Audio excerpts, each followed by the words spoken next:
Do you like vanilla? No? Then this JRPG is not for you because Last Rebellion, developed by Hitmaker, published by Nipponichi Software, released in 2010 exclusively for the PlayStation 3, is the kind of vanilla that could have tasted fine, you know, for vanilla, but instead it tastes rather bitter. Well, okay, it's not that bad, but still this game isn't even average. So, in the world of Last Rebellion, there are two gods, Meictilia, essentially the goddess of death, and Formival, in short, he is the god of life.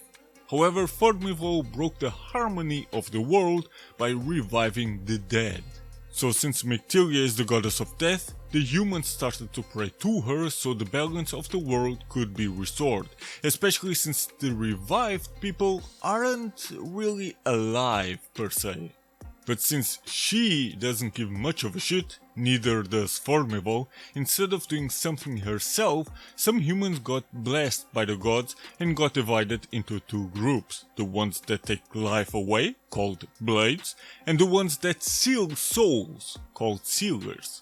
Essentially, Meictilia and even Formival decided, yeah, let the humans deal with our mistake, let's say, and watch the show. Fucking asshole gods. Now we meet 9, a blade that doesn't want to be a blade but is one anyway because the gods always choose who is a blade and who is a sealer somehow. He actually dies early on in the game by the hands of his own brother named Alfred, but since a sealer called Aisha is on the scene, she revives him again by using a forbidden spell or something. However, 9 and Aisha now have to share a single soul because reasons. No, they don't share a single body, they share a single soul. That's why throughout the game you always have to change from 9 to Aisha and vice versa. Yes, while technically you play with 2 characters, you only control one at a time, but I will get to that later.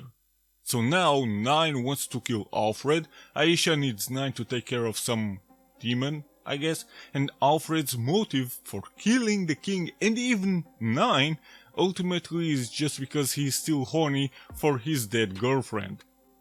I will state the obvious here. The story is plainly cliché and leaves a lot of questions open for interpretation, which is not a good thing in this case, especially not in a very short game like this. Oh yeah, if you want to beat an RPG really fast, then Loser Rebellion is the game for you because you will need max 15 hours to beat it. Heck, even with the Platinum trophy that I got back then without even trying. I wasn't even hunting for it and suddenly it popped up. Look, the story could have been kind of good actually. This whole thing with the 2 gods, life and death, 9 and Alfred, etc. sounded kind of interesting and could have been told in a very interesting way. For example, if the gods themselves got more involved, but they never really do. Or if the conflict between 9 and Alfred was well thought out, but it isn't. Or if Alfred had a much bigger and better reason to turn evil outside of wanting to see his dead girlfriend. But he hasn't. These were just examples. But instead, Lousy Rebellion starts kind of generic, which is still okay because it's still the beginning of the game. However, it never rises above that and it even manages to seriously go downhill towards the end.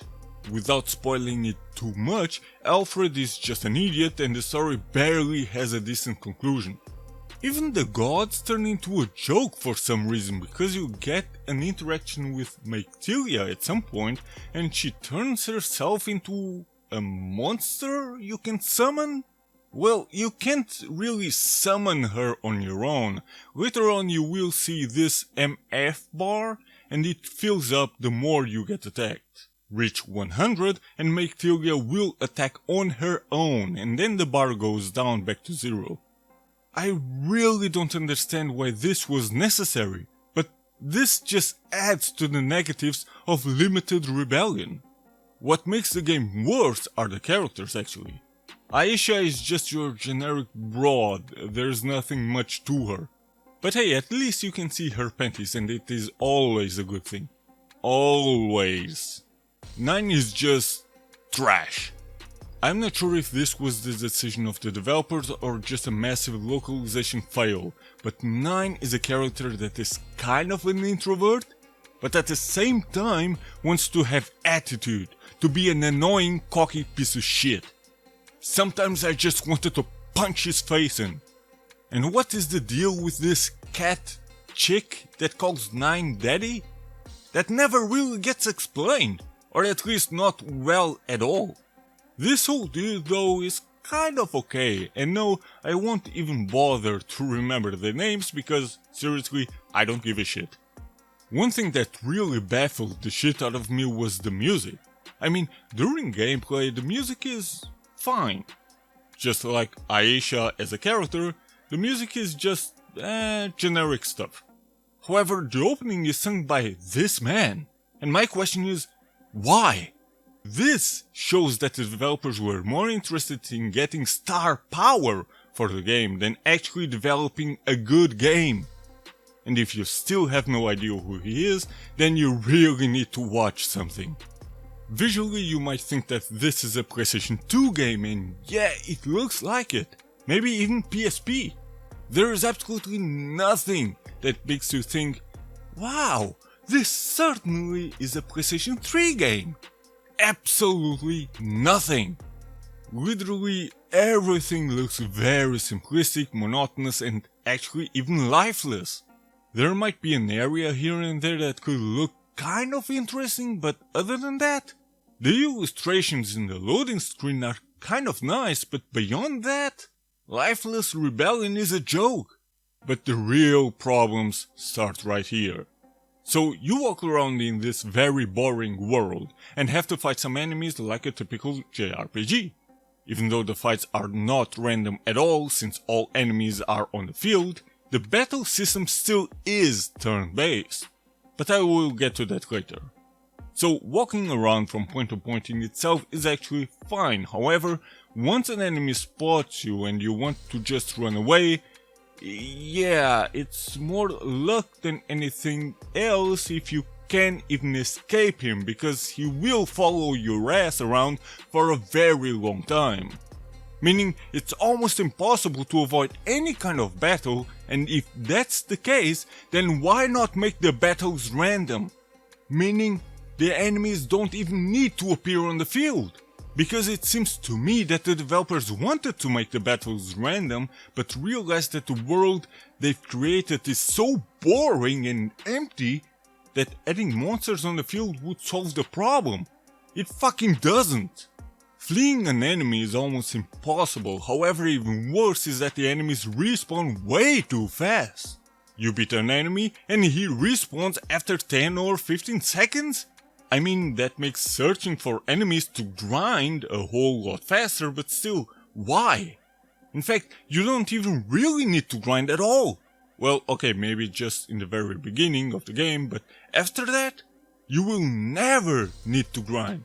Especially not when you are forced to fight, because as stated, you can't escape the enemies 90% of the time. Sure, you can use spells so the enemy doesn't spot you on the field, but a simpler solution would be to make you run slightly faster than the enemies. But nah, it's beyond weird how much stronger you'll get by just leveling up one level. I mean, just look at this. By the end I was at level 50 and almost 60k HP? Are you fucking insane? This has to be a joke. So I thought at first, but it isn't. You can find two kind of boxes, red and blue. The red ones can only be opened once, while the blue ones can be opened multiple times as long as you have enough Ganon keys or whatever. But I barely use items at all.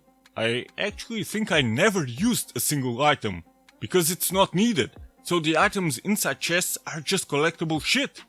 And you better open these boxes up surrounded by lasers, because you will need every single one, and each area has one. Now the actual battles. The developers tried something kind of interesting here. Once in battle and when you want to attack with your sword, you will attack various parts of each enemy. You know, attack each arm, each leg, the torso, etc. Your goal is to find the right sequence of attacks on each enemy to do more damage.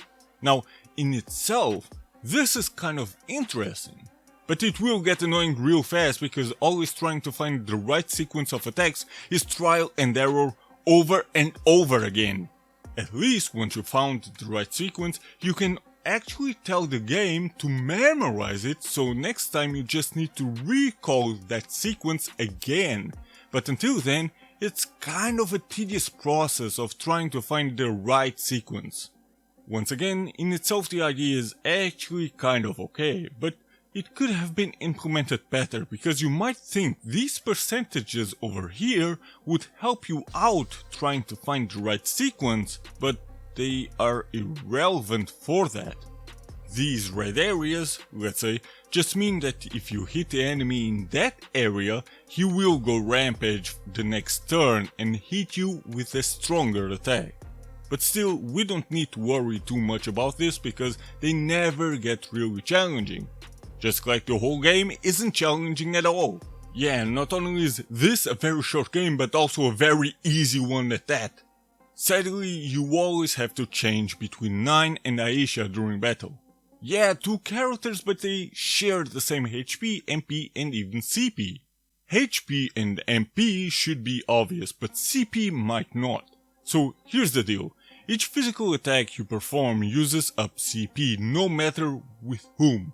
Once the CP bar is empty, you cannot attack physically, and while the bar recharges, early on it can be a bit of a pain trying to deal with this because the bar will be very small and you will use all CP rather fast. But wait, if you can't attack physically because the CP bar is at 0, then you simply use magic, right? Yes and no. When it comes to support magic, it's all good, but stamp magic in general can only be used if you attack the enemy's body parts physically first, and yes, this can be a pain.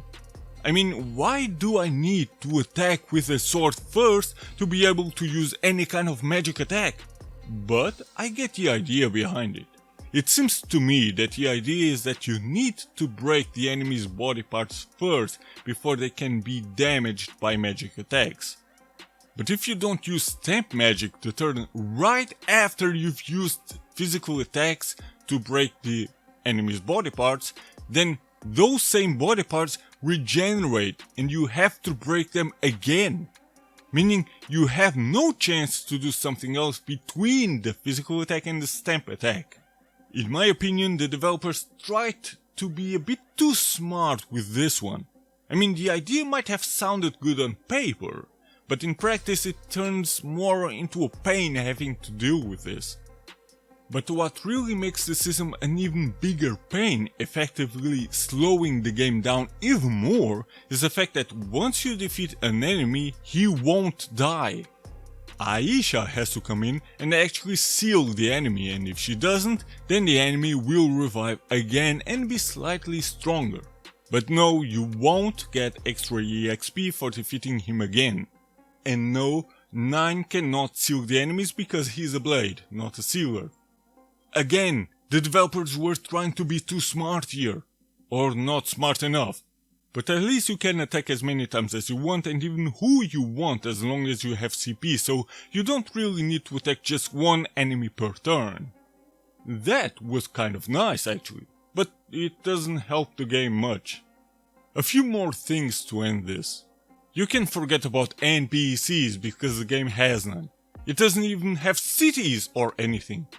Well, okay, it has these things around the world, but they have nothing really interesting to say and they don't even move on their own. This is just another reason why the game feels boring and empty. If you walk around with Aisha, then your HP will be gradually healed. Walk around with 9, then your MP will be gradually healed. This is just another reason to not need items at all. Maybe a healing spell during the battle on occasion, even during boss battles, but outside of that, items are just cosmetic. The same goes for your equipment actually. And no, since essentially there are no NPCs, there are no shops either. The bosses themselves are okay, but outside of this one, every other boss is fought in the same area, maybe with a color swap. Why? This is just pure laziness. This area essentially is your base where Nine and Aisha can exist without having to share anything, and you can travel directly to any area you want as long as you found these tablets first. It's impossible to miss them, so what's the challenge here? From this point, you can go to the 12 areas total you will travel through. Well, actually only 11, because the last area just has a few optional enemies. The enemies later on will paralyze you often, and you can't do shit about it. Essentially, you then have to stand there without the ability to do anything, and this just adds to the monotony of lazy rebellion. The upside is that the effect, like paralyze, usually only stays for one turn. Might not seem long, but it will feel like an eternity. And yes, even if 9 gets paralyzed, Aisha gets paralyzed as well, so this is just the developer's way to annoy the shit out of you. Shut up. Kind words aren't in my blood. You got me to tell my secrets, didn't you? Who knows if you told me everything? And it's not like I begged you or something. Well, lackluster rebellion might be the definition of a game that on paper sounded fine, but as a game, it really doesn't. Heck, it doesn't even try to be good, and instead it's just an average game at the very best that seemed to have been more interested in getting Kageyama Hironobu and some illustrations from some artists than creating an actual good game. As a result, Let's Rebellion is just a boring, monotonous, uninspired, lousy and empty game that has no real reason to exist.